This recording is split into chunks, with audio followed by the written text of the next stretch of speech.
friends, welcome back to my channel Harma Vlogs. So I hope all are doing good and ఇంకొక మంచి useful hair care tip తో నేను మళ్ళీ మీ ముందుకు వచ్చేసాను అన్నమాట. ఏంట్రా బాబు ఒక్కసారి అడిగితే మళ్ళీ హెయిర్ గురించి చేస్తుందని అనుకోకండి. నేను ఏదైతే ఫాలో అవుతున్నానో అది మాత్రమే నేను షేర్ చేస్తున్నాను, వీడియో కోసం మాత్రం చేయట్లేదు. సో నేను చెప్పే ప్రాసెస్ మీరు ట్రై చేసి చూడండి, మీకే రిజల్ట్ అనేది అర్థం అవుతుంది. అఫ్ కోర్స్ ఇప్పుడు నేను చూపించబోయేది అయితే కరివేపాకు అన్నమాట.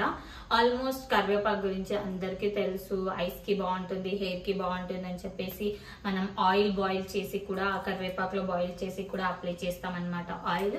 అదే ప్రాసెస్ ఇప్పుడు నేను ఒక డ్రింక్ చేసి చూపిస్తాను. సో ఇక్కడ నేను వచ్చేసి ఒక గుప్పెడు కరివేపాకుని తీసుకుంటున్నాను. ఓకే, అండ్ ఇందులో వచ్చేసి కొంచెం కర్డ్ యాడ్ చేయండి. ఫైన్, అండ్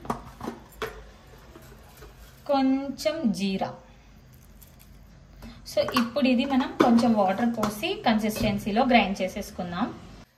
ఇప్పుడు ఇది మనం స్టెయిన్ చేసుకుంటున్నాను ఒక గ్లాస్లో. ఇందులో వాటర్ యాడ్ చేసుకోండి.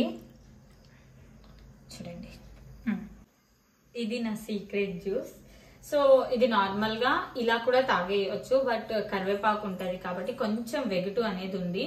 బట్ ఎనీవే మనం కర్డ్ యాడ్ చేసాం కాబట్టి మీకు అంత టేస్ట్లో డిఫరెన్స్ ఏం అనిపించదు.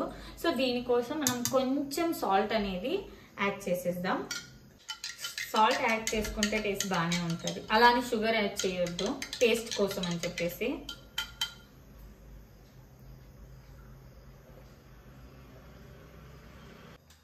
కరివేపాకు ఫ్లేవర్ అయితే చాలా బాగా అనిపిస్తుంది. మనం ఎక్స్టర్నల్ గా హెయిర్ కి ఎంత కేర్ చేస్తే ఏం లాభం, ఎన్ని హెయిర్ ప్యాక్స్, ఎన్ని లైక్ మెంతులు అని, కర్డ్ అని, ఆనియన్ అని, సో ఇన్ని వేసి ఏం లాభం వెన్ మనం ఇంటర్నల్లీ స్ట్రాంగ్ గా లేకపోతే. మనం ఇంటర్నల్ గా స్ట్రాంగ్ గా ఉంటేనే మన స్కాల్ప్ మీద హెయిర్ అనేది స్ట్రాంగ్ గా అండ్ గ్రోత్ ఉంటుంది, హెయిర్ ఫాల్ తగ్గుతుంది, హెయిర్ షైనీగా ఉంటుంది. If you guys like my video, please do like, share and subscribe.